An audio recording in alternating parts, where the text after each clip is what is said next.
हरिचंदनपुर पिजुली चाष करी चाषी विचित्रानंद महतो स्वावलंबनशील।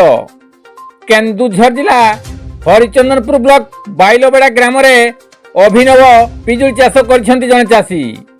हरिचंदनपुर ब्लॉक रो बाइलबेड़ा ग्राम चाषी विचित्रानंद महतो एवं तांको स्त्री सरस्वती महतो एवं पुओ डानियल महतो सुदूर बरगढ़ पिजुली चारा आनी अभिनव उपाय चाष करी निजे स्वावलंबनशील हेबा सहित पाख ग्राम किसी लोक कर्म संस्थान जोगाइबारे साहाय्य करिसेंती। एबे सुधा तांको पिजुली बगीचारू लक्षाधिक टंका रोजगार करि सारलेनी। बगीचार पिजुली देखले आपण लोभ संवरण करि पारिबे नाही।